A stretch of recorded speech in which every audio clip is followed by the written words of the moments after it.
요즘 다큐에서도 7세고시란 말 등장했잖아요. 또 이런 7세고시 아니라도 기본적으로 학습량이 요즘은 너무 많아요. 한글, 수학, 영어. 7살 어머님들의 가장 큰 착각이 내가 시킨 만큼 얘가 할 수 있어 거든요. 내가 시키면 얘 따라올 거야. 그래서 굉장히 강한 양을 푸시를 많이 하세요.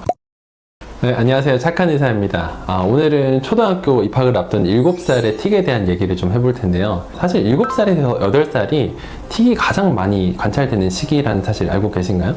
제가 3,000명 넘는 아이들 진료를 했었는데 그 중에서도 한 절반에 가까운 아이들이 이 시기에 틱 진료를 받으러 옵니다.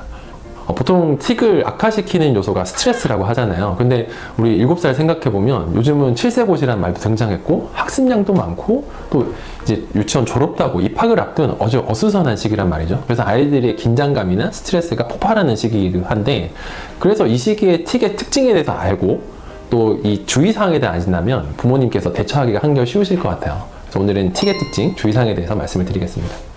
7살 틱의 특징은 첫 번째는 작고 빠른 틱으로 시작된다가 특징이에요. 처음에는 눈을 깜빡거리거나 아니면 코를 이렇게 찡긋거림이 많아지거든요. 그래서 어머님들은 감기 걸렸나 비염 걸려서 그런가 라고 생각하시는데 사실 이게 틱의 첫 번째 미묘한 신호인 경우들이 많고요. 두 번째는 운동 틱이 보다 흔하다예요. 사실 운동 틱으로 시작하는 아이들이 한 80% 정도 되고 한 20% 정도 아이들이 음성 틱으로 시작을 하거든요. 그리고 아이들의 특징이 좀 피로하거나 긴장감이 높아지면 틱이 심해진다 이거든요. 아이들이 원래 체력이 약하기도 하고 밤 되면 그래서 틱이 확 보인다, 발표회를 하거나 시험을 치거나 엄마가 혼낸다 이러면 이제 갑자기 증상이 막 올라가기 시작하는 거죠. 감정적인 영역, 피로 영역도 영향을 줄 수 있다. 그리고 아이들 중에 불안이 원체 높거나 아니면 강박적인 성향을 보이던 아이들이 틱이 발생한다면 보다 복합적인 양상으로 나타날 확률들이 크기 때문에 아이의 특징에 대해서 아는 것도 중요하고요. 그리고 초등학생들은 틱이 있으면 사실 보였던 그 신호가 계속 유지되는 수준들이 비슷한데 이 시기 아이들은 처음 증상이잖아요. 그러니까 첫 증상 발현하고 한두 달 만에 급격히 올라가는 아이들이 있어요. 그래서 갑자기 깜빡이면 보이지 한두 달 만에 몸틱으로 나타난 아이들도 있거든요. 그래서 7살의 틱의 특징은 초등학생 틱과는 좀 다르다라고 보셔야 됩니다. 지금 7살 아이들이 2019년생이거든요. 아이들이 2살 되던 해에 저희 코로나 시기였잖아요. 그러다 보니까 활동량이 너무 적어서 운동 발달 지표가 다 떨어져요. 아이들이 6개월에서 돌까지 열심히 기고 그러고 나서 걷고, 뛰고, 울고 이러면서 운동 발달 지표가 형성이 되거든요. 근데 아이들 요즘 그 7세 아이들을 보면은 교차 운동 안 되는 아이들이 굉장히 많습니다. 교차 운동은 왼발과 오른쪽 팔이 같이 움직이는 이런 팔을 흔드는 크로스 크롤 동작인데, 이 교차 운동이 안 된다는 건 기기부터 걷는 양이 현저히 적었다는 뜻이거든요. 근데 그 시기에 저희가 모이지 마라, 집합 금지, 실내에서 몇 명 이상 모이지 마, 어디 가지 마 이러다 보니까 집에서만 있던 시기라서 아이들이 움직임이 적었던 만큼 운동 발달 지표가 좀 둔하다. 그래서 걷는 모습이나 운동하는 모습을 보시면 좀 엉성하다, 이런 게 좀 보실 수 있을 거예요. 또 심리적인 기질상 긴장감이 상당히 높은 아이들이 특히 틱에서 좀 주의해야 될 부분들이 있는데, 아기 때 아마 기억나실 거예요. 문화센터 가면 처음부터 놀이도구 선생님 깔아놓으시고 막 달려들어서 만지고 놀고 신나게 보는 아이들이 있는가 하면 엄마 뒤에서 1시간을 숨어서 보내다가 이제 마지막에 장난감 모아서 가실 때 갑자기 한번 만져보는 친구들이 있거든요. 그러니까 적응 시간이 1시간씩 필요한 그런 아이들이 긴장 기질이 확률이 높은 거죠. 근데 이 친구들이 초등학교에 가면 반이 바뀌었죠, 교실이 바뀌었죠, 친구, 선생님이 바뀌었죠, 보육 사라졌죠, 교육하죠.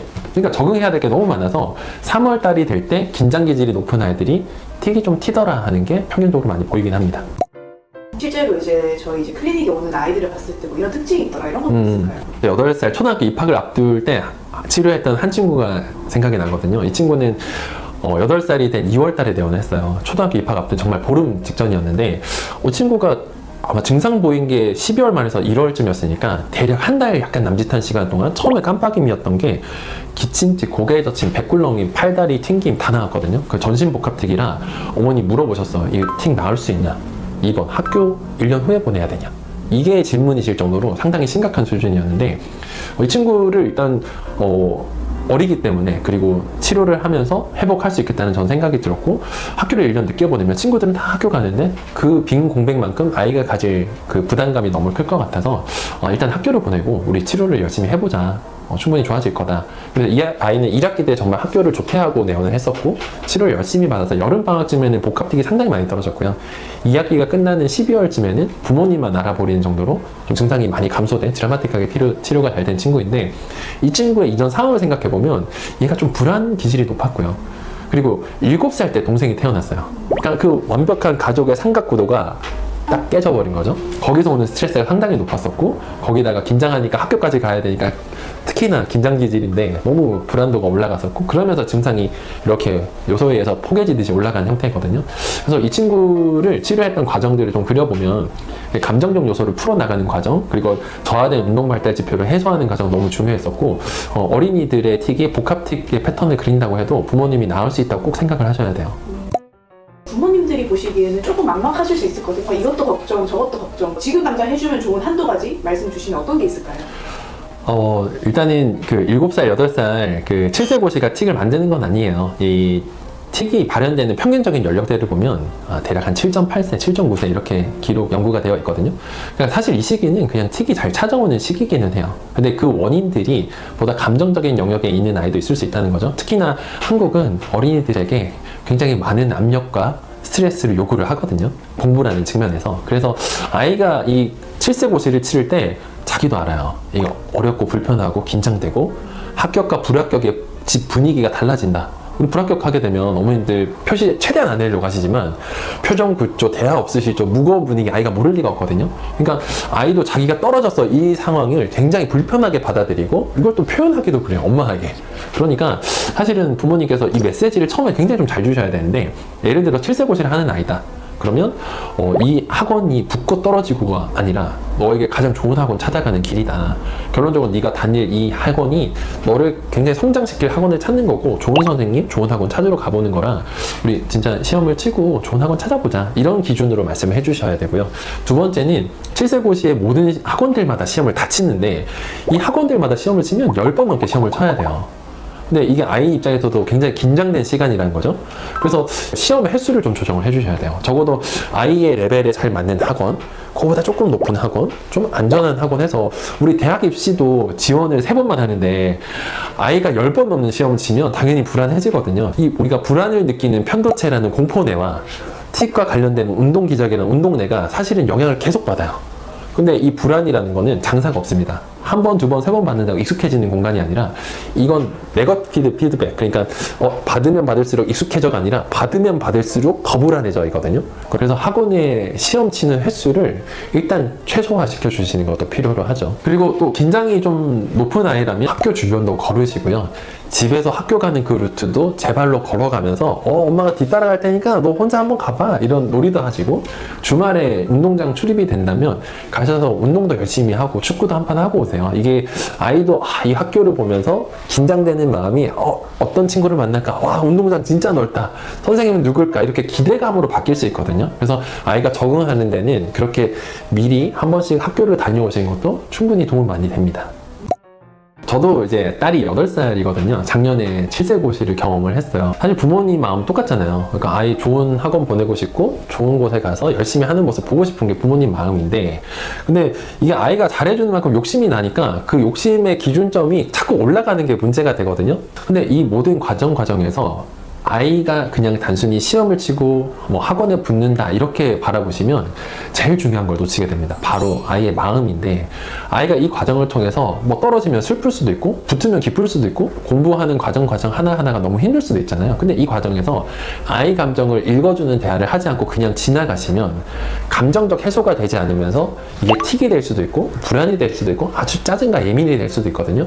그래서 과정에서 아이가 시험을 준비할 때 힘들지 않은지, 또 이 공부를 끝나고 우리 또 노는 시간 가지자, 아빠랑 재밌게 놀자, 이런 시간, 그리고 합격을 했을 때 정말 축하도 열심히 해주시고 성취의 기쁨을 또 공유하실 수 있게끔 이렇게 감정적인 걸 풀이해내는 시간을 가지셔야 밀도 있게 가진 시간은 분명히 아이를 성장하게 만들거든요. 단순히 공부하라고 혼내시거나 이 시간이 엄마도 아이도 괴로운 시간을 보내고 있다면 아이 눈을 마주보고 분명히 이 시간 힘든 것도 지나갈 거거든요. 그래서 아이에게 성장이 되고 부모에게 도움이 되는 시간이 되셨으면 좋겠습니다. 오늘은 7세 아이의 틱에 대해서 말씀을 드렸는데 부모님들 고민 참 많으실 거예요. 저희 착한 의사 카페에 오셔서 어머님들 가지신 궁금한 점에 대한 질문이나 또 저희가 거기에 틱에 대한 관리나 치료에 대해서 많은 이야기들을 적어놨거든요. 그래서 질문을 남겨주시면 저와 김현정 원장님이 부모님께 직접 댓글을 달아드리도록 하겠습니다. 네, 감사합니다. 지금 이제 이 영상을 보는 어머님들은 확률적으로 7세 어머님들은 많지만, 저는 이제 중학교 엄마들, 이 대치동에서 기라성 같이 달리다가 쓰러지는 아이들을 많이 보잖아요. 그러니까 엄마들은 7살 때는 엄마가 끌고 가면 된다고 생각을 하는데 중학교 때 절대 끌려가지 않거든요, 애들이. 거기서 이제 유격 벌어져가지고 공부 아예 안 하고 손 놓는 애들도 나오거든요. 그러니까 어머님들이 7살은 내가 시킨 대로 하면 되겠지, 할 수 있지라고 생각 많이 하시는데 중학교 때 그 벽을 느끼세요. 중학교 가기 전에도 벽 느끼시죠. 그러니까 그게 결론적으로는 굉장히 아이의 자기 동기로 넘어가지 못하는 그 아이들이 공부는 되게 어머님들 생각할 때 머리 좋고 이성적인 거라 생각하지만 감정적인 거거든요. 하고 싶어야 하는 거고 그 이유가 자기한테 있어야지 하는 건데 그냥 머리가 똑똑하고 시험을 100점 맞아야지 뭐 좋은 대학 가야지 이런 건 엄마 동기고 아이 입장에서 볼 때는 내가 왜 저걸 해야 돼? 뭐 어쩌라고 아이들이 중학교 때는 어쩌라고 그래서 어머님들이 제일 많이 들으실 단어거든요. 어쩌라고 쟤는 잘하는데 어쩌라고 그래서 자기한테 동기가 무조건 와야 되는데 그 동기가 어디에 있든 어떤 아이들은 경쟁 동기인 경우도 있어요. 쟤보다 내가 잘해야지 쟤보다 1등 해야지 형보다 내가 잘해야지 이런 아이도 있고 뭐 그런 경쟁 동기가 높게 타고난 거는 사실 아이 특징이고 기질인데 그게 이제 어릴 때는 없다 어느 순간 빵 하고 오는 애들도 있고 그게 이제 뭔가 만들어져 가는 과정이 숙성되는 과정이 아이들마다 시간이 다 달라서 어떤 애들은 그게 되게 빨리 찾아오지만 어떤 애들은 좀 늦게 찾아오는 경우도 있고 근데 그걸 이제 그 과정에서 모든 핵심은 자기 동기로 넘어가는 그 단계가 어디 있느냐 그러니까 엄마가 밀고 땡긴 게 아니라 지가 알아서 가는 그 단계가 언제 오느냐 요게 핵심이거든요. 그럼 부모님 입장에서는 그거를 뭔가 빨리 찾아줘야겠다는 생각도 들 것 같아요. 그럼요. 이거 너무 중요한 건데 어머님들이 이 과정을 도외시하고 오늘 푸는 학습지에 집중하는 순간 이거는 안 찾아오거나 늦게 찾아올 확률이 크다.